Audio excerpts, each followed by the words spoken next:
ભગવાન કૃષ્ણના પૃથ્વી પરના છેલ્લા દિવસો કેવા હતા આ કથા આપણને તેમના મિત્ર ઉદ્ધવે કહી છે. તો ચાલો વીરતા અને રણનીતિથી ભરેલા એ દિવ્ય જીવનના છેલ્લા અધ્યાયને સમજીએ. નાનપણથી જ કૃષ્ણની શક્તિઓ કોઈ સામાન્ય માણસ જેવી નહોતી. ચાલો જોઈએ એમના કેટલાક પરાક્રમો. એમણે દુશ્મનોના શક્તિશાળી ગજરાજને ખૂબ જ સહેલાઈથી પોતાના હાથે જ પછાડી દીધો. એમની આ અદ્ભુત યાદશક્તિ જોઈને તો એમના ગુરુ સાંદીપની પણ દંગ રહી ગયા હતા. આ પરાક્રમથી એમણે રાણી નાગનજીતીનું દિલ જીત્યું અને પોતાની તાકાત પણ સાબિત કરી. જ્યારે કૃષ્ણે ભૌમાસુરને હરાવ્યો ત્યારે એના મહેલમાં કંઈક એવું હતું જેની કોઈએ કલ્પના પણ નહોતી કરી. ત્યાં કેદ હતી 16,100 રાજકુમારીઓ જેઓ પોતાની મુક્તિની રાહ જોઈ રહી હતી. એ રાજકુમારીઓનું સન્માન પાછું અપાવવા એમણે પોતાની માયાથી એક જ સમયે સૌની સાથે વિવાહ કર્યા. હવે જુઓ દ્વારકામાં એમનું જીવન કેવું હતું. એક તરફ એ ભગવાન હતા તો બીજી તરફ એક સામાન્ય પતિ. એમણે એક ગૃહસ્થની બધી જ ફરજો નિભાવી પણ છતાંય એ સાંસારિક મોહમાયાથી હંમેશા દૂર રહ્યા. અને પછી આવ્યું મહાભારતનું યુદ્ધ. કૃષ્ણ એના કેન્દ્રમાં હતા અને આ યુદ્ધે આખી દુનિયા બદલી નાખી. આટલી વિશાળ સેનાનો નાશ કરીને કૃષ્ણએ પૃથ્વી પરનો ભાર હળવો કર્યો હતો. જીત તો મળી પણ આટલો મોટો વિનાશ જોઈને એમને જરા પણ ખુશી ન થઈ. પણ અહીં એક નવી જ સમસ્યા ઊભી થઈ. જે યદુવંશે પૃથ્વીને બચાવી એ જ હવે એક બોજ બની ગયો હતો. એટલે કૃષ્ણએ નક્કી કર્યું કે આ અસહ્ય બની ગયેલા પોતાના જ કુળનો અંત લાવવો પડશે. પૃથ્વી પરનું એમનું કામ હવે પૂરું થયું હતું. હવે વારો હતો એમના પોતાના અને એમના કુળના વિદાયનો. અને આ અંતની શરૂઆત થઈ એક મજાકથી જે એક શાપમાં ફેરવાઈ અને સૌને પ્રભાસ ક્ષેત્ર સુધી લઈ ગઈ. પ્રભાસમાં નશા અને ભાગ્યના ખેલમાં આ શક્તિશાળી યદુવંશે આપસમાં લડીને પોતાનો જ નાશ કરી દીધો.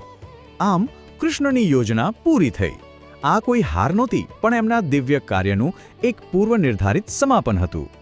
પણ આ આખી કથા એક મોટો સવાલ ઊભો કરે છે. જો બધું દૈવી ઈચ્છાથી જ થાય છે તો માણસના કર્મોનું શું?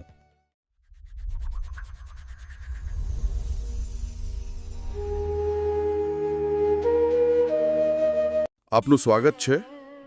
આજે આપણે શ્રીમદ ભાગવતમમાંથી એક એવા અધ્યાયની ઊંડાણપૂર્વક વાત કરીશું જે એક બહુ મોટો અને જટિલ પ્રશ્ન ઊભો કરે છે. જ્યારે ભગવાન પોતે ધરતી પર હોય તો શું તેઓ નિયતિને બદલી શકે છે કે પછી તેઓ પણ કાળચક્રના નિયમોથી બંધાયેલા છે? અને આ પ્રશ્નનો જવાબ આપણને મળે છે ભગવાન શ્રી કૃષ્ણના જીવનના અંતિમ તબક્કાના વર્ણનમાંથી.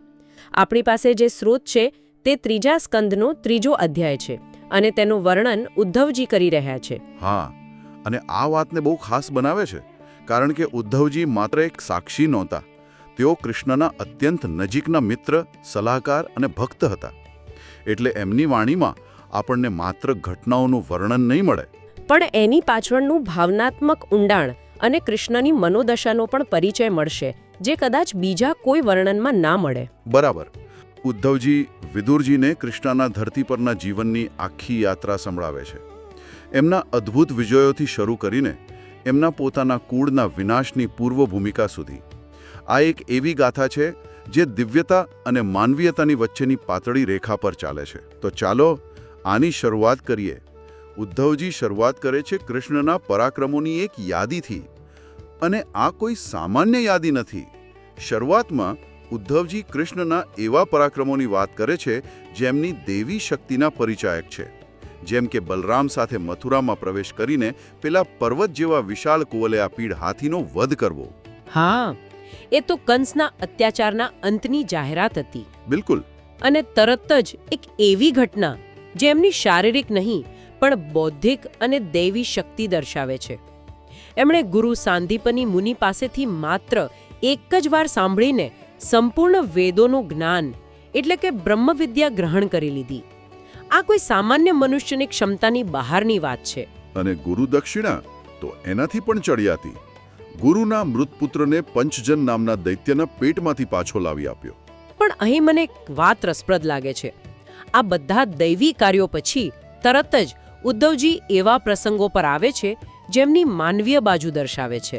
જેમ કે રૂકમણીનું હરણ, ભીષ્મક રાજાની પુત્રી જે સાક્ષાત લક્ષ્મી સમાન હતી તેમને ભરી સભામાંથી હરી લાવ્યા, તમારો મુદ્દો બહુ સારો છે. આ જ કૃષ્ણના ચરિત્રની સુંદરતા છે. સાંદીપની મુનિનો પ્રસંગ એમની પરમ બ્રહ્મ તરીકેની ઓળખ આપે છે, તો રૂકમણી હરણ એમના ધર્મરક્ષક પ્રેમી સ્વરૂપને ઉજાગર કરે છે. અચ્છા, રૂકમણીએ એમને પત્ર લખીને શરણ માગી હતી અને કૃષ્ણે પરંપરાગત નિયમો તોડીને પણ એક શરણાગતની રક્ષા કરી. એમણે બતાવ્યું કે ધર્મ સામાજિક રિવાજો કરતાં મોટો છે. અને આ દ્વૈત આગળ પણ ચાલુ રહે છે. એક તરફ તેઓ નાક વિંધ્યા વગરના 7 ભયાનક બળદોને એકલા હાથે કાબૂમાં કરીને નાગનજીતી સાથે વિવાહ કરે છે, જે એક શુદ્ધ શક્તિ પ્રદર્શન છે. બરાબર, જે એમના ક્ષત્રિય ધર્મનું પાલન દર્શાવે છે. તેઓ એક યોદ્ધા હતા જે પોતાના અને પોતાના લોકોના સન્માનની રક્ષા કેવી રીતે કરવી તે જાણતા હતા. પણ પછી તરત જ એ જ યોદ્ધા પોતાની પ્રિય પત્ની સત્યભામાની ઈચ્છા પૂરી કરવા માટે એક સામાન્ય પતિની જેમ સ્વર્ગમાંથી પારિજાતનું વૃક્ષ લઈ આવે છે અને એ માટે ઇન્દ્ર સાથે પણ લડી લે છે. શ્લોકમાં જે રીતે વર્ણન છે એવું લાગે છે જાણે ઇન્દ્ર કોઈ પાલતુ પ્રાણી હોય અને કૃષ્ણ તેની સાથે રમી રહ્યા હોય. આ શું દર્શાવે છે? એમની લીલામય રમતિયાળ પ્રકૃતિ બતાવે છે. અને એનાથી બિલકુલ વિરુદ્ધ છે ભૌમાસુર, એટલે કે નરકાસુરનો વધની ઘટના, જે એમના રક્ષક અને સંહારક સ્વરૂપને ઉજાગર કરે છે.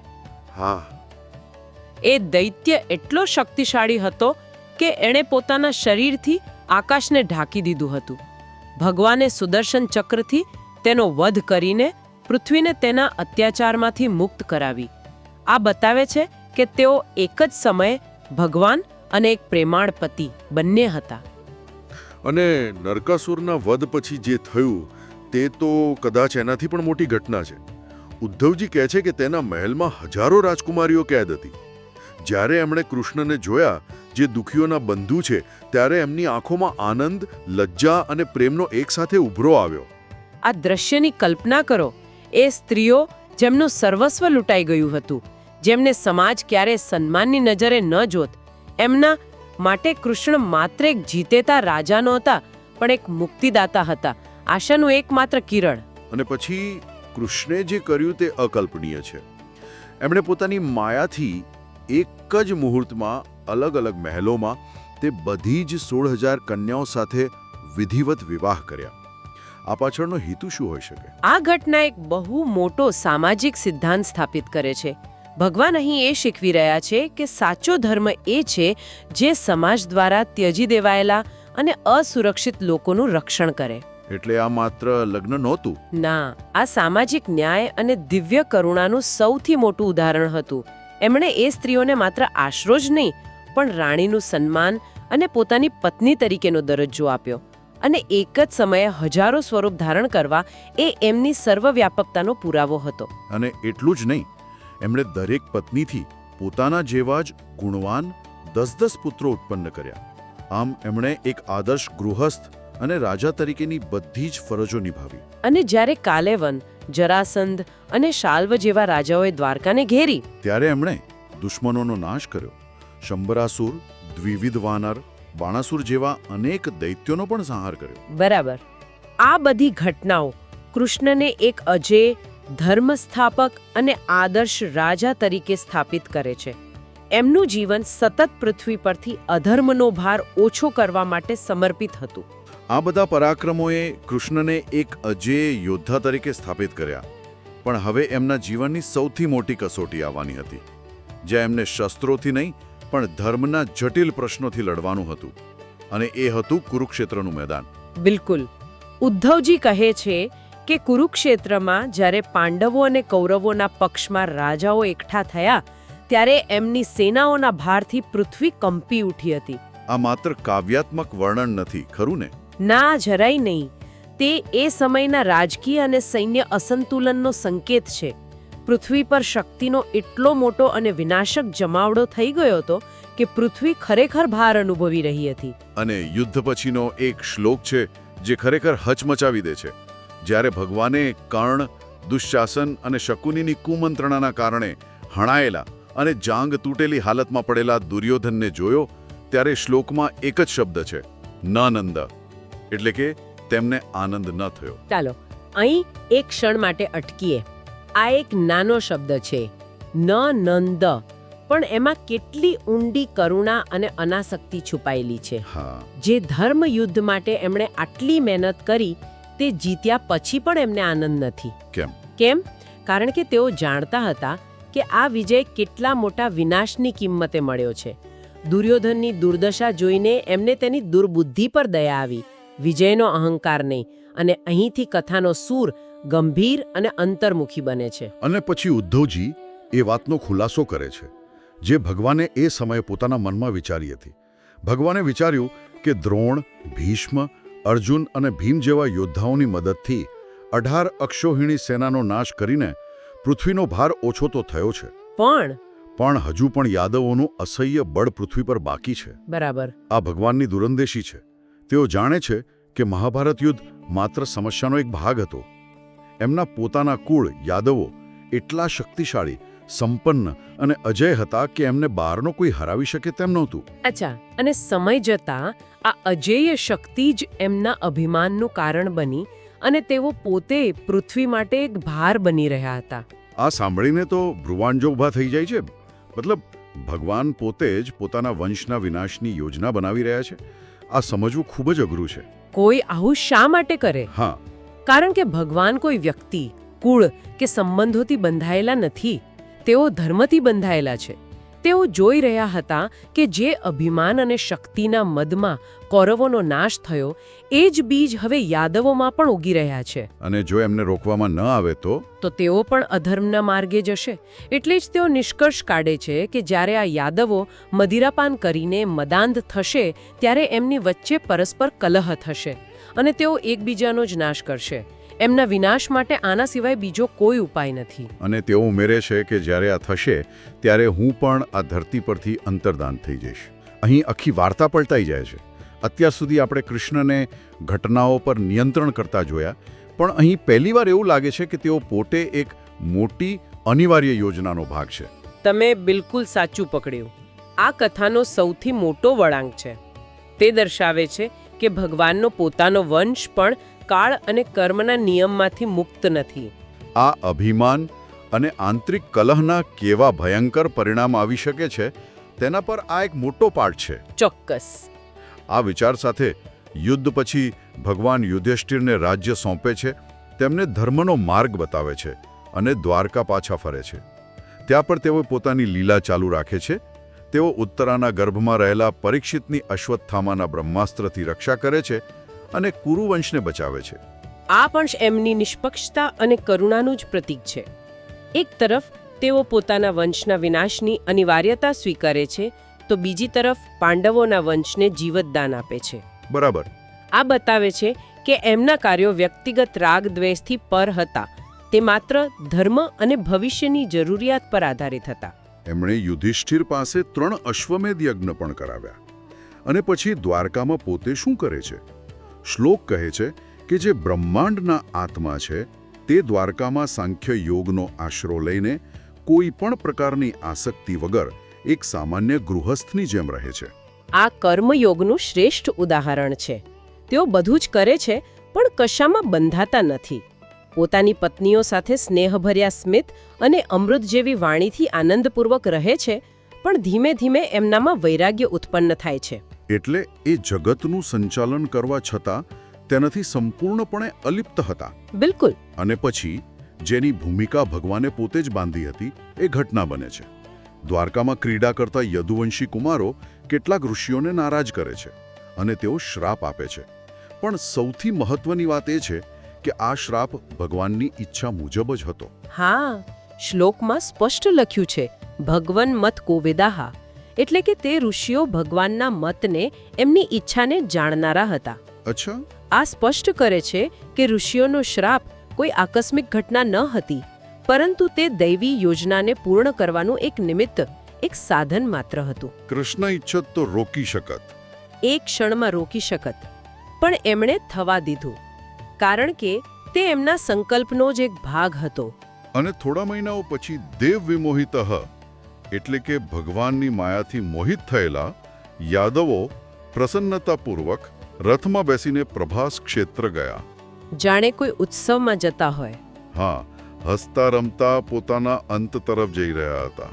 આ દેવ વિમોહિતઃ શબ્દ ખૂબ મહત્વનો છે. એનો અર્થ છે કે એમને ખ્યાલ જ નહોતો કે એમની સાથે શું થવાનું છે. આ દર્શાવે છે કે જ્યારે વિનાશ આવે છે ત્યારે વ્યક્તિની બુદ્ધિ પણ ભ્રમિત થઈ જાય છે. તે સાચા ખોટાનો ભેદ પારખી શકતી નથી. પણ અહીં એક કરુણ અને વિચિત્ર વાત બને છે. વિનાશ પહેલા તેમણે ત્યાં ખૂબ જ પવિત્ર કાર્યો કર્યા. પવિત્ર જળમાં સ્નાન કર્યું, પિતૃઓ, દેવતાઓ અને ઋષિઓનું તર્પણ કર્યું, બ્રાહ્મણોને ગાય, સોનું, ચાંદી, વસ્ત્રો, ઘણું દાન આપ્યું, ઉત્તમ ભોજન કરાવ્યું. આ બધું શા માટે? આ એક કરુણ વિરોધાભાસ છે. આ ઘટના દર્શાવે છે કે સારા કાર્યો કરવા છતાં જ્યારે કાળ અને દૈવી ઈચ્છા પ્રબળ હોય ત્યારે ભૌતિક શરીરનો વિનાશ નિશ્ચિત હોય છે. તો એમના પુણ્ય કર્મોનું શું? એમના પુણ્ય કર્મો કદાચ એમના આત્માની સદગતિ માટે હશે, પરંતુ તે એમના શારીરિક વિનાશને ટાળી શક્યા નહીં. તે એ જટિલ સંબંધ દર્શાવે છે જે કર્મ અને નિયતિ વચ્ચે છે. તો આજે આપણે ઉદ્ધવજીના મુખેથી ભગવાન કૃષ્ણના જીવનની એક સંપૂર્ણ યાત્રા જોઈ. એમના વીરતાભર્યા કાર્યોથી શરૂ કરીને મહાભારતમાં એમની જટિલ ભૂમિકા, એક અનાસક્ત ગૃહસ્થ તરીકેનું એમનું જીવન, અને અંતે એમના પોતાના વંશનો પૂર્વ નિર્ધારિત અને દુઃખદ અંત. આ અધ્યાય આપણને માત્ર એક દેવતાની નહીં પણ એક જટિલ દુનિયામાં જીવતા દિવ્ય વ્યક્તિત્વની સંપૂર્ણ છબી આપે છે. અને આ અધ્યાયનો અંત આપણને એક ગહન પ્રશ્ન પર વિચાર કરવા માટે છોડી જાય છે, જે આપણે શરૂઆતમાં પૂછ્યો હતો. યાદવો દ્વારા વિનાશ પહેલા કરવામાં આવેલા આ ધાર્મિક કાર્યો આપણને વિચારવા મજબૂર કરે છે. આપણા કર્મો, ભલે તે કેટલા પણ સારા કેમ ન હોય, અને એક પૂર્વ નિર્ધારિત લાગતી નિયતિ વચ્ચેના સંબંધને આપણે કેવી રીતે સમજી શકીએ? શું એક મોટી દૈવી યોજનાની અંદર સ્વતંત્ર ઈચ્છા શક્તિનું કોઈ અસ્તિત્વ છે? બરાબર. આ કર્મ અને નિયતિ વચ્ચેનો સંઘર્ષ છે જેના પર આ કથા આપણને મનન કરવા માટે પ્રેરણા આપે છે.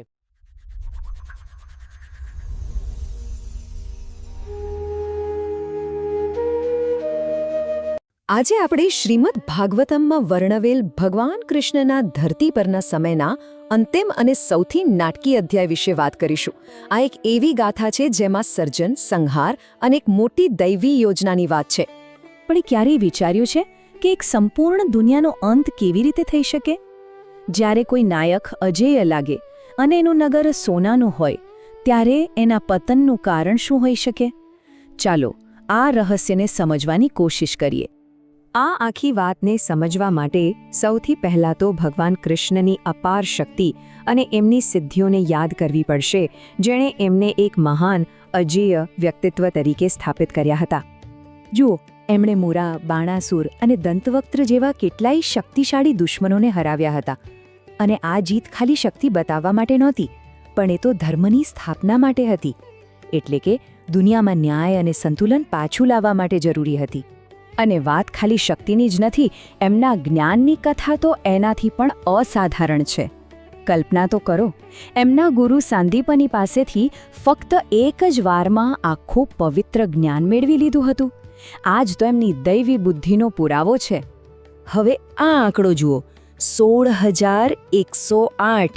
આ શું છે? આ છે એમની રાણીઓની સંખ્યા. થયું એવું કે નરકાસુર નામના એક રાક્ષસે હજારો રાજકુમારીઓને કેદ કરી હતી. કૃષ્ણએ એમને છોડાવ્યા, પણ પછી શું? સમાજમાં એમનું સન્માન પાછું લાવવા અને એમનું સ્થાન સુનિશ્ચિત કરવા માટે એમણે એકસાથે એ બધી જ રાજકુમારીઓ સાથે લગ્ન કર્યા. તો એક તરફ આવા મહાન યોદ્ધા અને બીજી તરફ એક આદર્શ શાસક. ચાલો હવે એમના શાસનકાળની વાત કરીએ.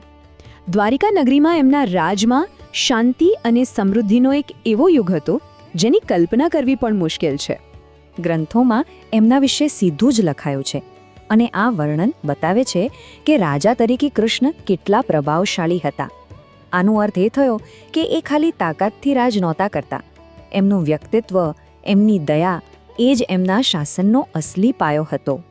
દ્વારકામાં એમનું જીવન જુઓ, એકદમ આદર્શ. એક રાજા તરીકે, એક ગૃહસ્થ તરીકે બધી જવાબદારીઓ નિભાવી, પણ સાથે સાથે આધ્યાત્મિક રીતે તદ્દન અનાસક્ત રહ્યા. એમના રાજમાં યદુકુળના લોકો ખૂબ જ ખુશ હતા. વર્ષો સુધી શાંતિ રહી અને એમના પુત્રો પણ એમના જેવા જ મહાન થયા. બધું જ એકદમ પરફેક્ટ હતું. પણ કહેવાય છે ને કે સંપૂર્ણતા કાયમ નથી ટક. અને બસ આ જ સંપૂર્ણતાની વચ્ચે કૃષ્ણ પોતાની દિવ્ય દ્રષ્ટિથી કંઈક એવું જોઈ રહ્યા હતા જે બીજા કોઈને નહોતું દેખાતું. એક ભયંકર અસંતુલન જેને સુધારવું ખૂબ જ જરૂરી હતું. આ કૃષ્ણના પોતાના મનના વિચારો છે જે એક ચોંકાવનારી હકીકત સામે લાવે છે. એમને સમજાઈ ગયું હતું કે એમનો જ પરિવાર યદુવંશ જે એટલો શક્તિશાળી હતો કે કોઈ એમને હરાવી નહોતું શકતું, એ જ હવે પોતાના અભિમાનને કારણે પૃથ્વી પર એક બોજ બની ગયો હતો. તો પછી આ અંતની શરૂઆત કેવી રીતે થઈ? થયું એવું કે યદુ રાજકુમારોએ મજાકમાં કેટલાક ઋષિઓનું અપમાન કરી દીધું. બસ ઋષિઓ ગુસ્સે ભરાયા અને એમણે આખા રાજવંશને એક ભયંકર શ્રાપ આપી દીધો. શ્રાપ શું હતો? કે યાદવોનો સંપૂર્ણ નાશ થશે. અને સૌથી અગત્યની વાત, આ ઘટના કૃષ્ણની પોતાની યોજના સાથે બરાબર બંધ બેસતી હતી. એટલે કે આ કોઈ અકસ્માત નહોતો, બધું પૂર્વ નિર્ધારિત હતું. તો શ્રાપ તો મળી ગયો. હવે જોઈએ કે એ ભવિષ્યવાણી કેવી રીતે એક દુઃખદ હકીકતમાં બદલાઈ અને કેવી રીતે એક મહાન રાજવંશે પોતાનો જ અંત લખ્યો. એ અંતિમ દિવસ પ્રભાસ ક્ષેત્રમાં દૈવી માયાથી ભ્રમિત થઈને આખો યદુવંશ ત્યાં તીર્થયાત્રા માટે પહોંચ્યો. શરૂઆતમાં તો બધું બરાબર હતું, પવિત્ર વિધિઓ કરી, દાન પુણ્ય કર્યું. પણ પછી એમણે માદક મદિરા પીધી અને પોતાની સુધબુધ ખોઈ બેઠા. અને પછી શું? એક નાનકડી વાતમાંથી ઝઘડો શરૂ થયો જેણે એક ભયાનક યુદ્ધનું રૂપ લઈ લીધું. ભાઈઓ જ ભાઈઓના દુશ્મન બની ગયા અને એમણે એકબીજાનો સંપૂર્ણ નાશ કરી દીધો. આ પતન અત્યંત ઝડપી અને આઘાતજનક હતું. પણ આ ભયાનક અંત પાછળ એક મોટું સત્ય છુપાયેલું હતું. બધું જ દૈવી યોજના મુજબ થયું હતું. આ વિનાશ આકસ્મિક ન હતો. પૃથ્વી પર સંતુલન પાછું લાવવા માટે આ જરૂરી હતું. તો ચાલો આ આખી વાતના અંતમાં સર્જન અને વિનાશના આ ચક્ર પાછળના ગહન અર્થને સમજવાની કોશિશ કરીએ. આપણે કૃષ્ણના બે રૂપ જોઈએ છે. એક તરફ એ નિર્માતા છે જેમને શૂન્યમાંથી એક શક્તિશાળી રાજવંશ બનાવ્યો અને પૃથ્વી પર ધર્મની સ્થાપના કરી. પણ બીજી જ તરફ એ સંહારક પણ છે. જ્યારે સમય આવ્યો ત્યારે એમણે એ જ રાજવંશના અંતની યોજના બનાવી, કારણ કે એ જાણતા હતા કે સંતુલન માટે વિનાશ પણ એટલો જ જરૂરી છે. તો અંતમાં એક સવાલ રહી જાય છે, શું આ એક દુઃખદ અંત હતો કે પછી એક દૈવી મિશનની સંપૂર્ણ પરિપૂર્ણતા? આ કથા આપણને વિચારવા મજબૂર કરે છે. શું દરેક અંત એક નિષ્ફળતા હોય છે કે પછી એ એક મોટા દૈવી ચક્રનો જરૂરી હિસ્સો છે?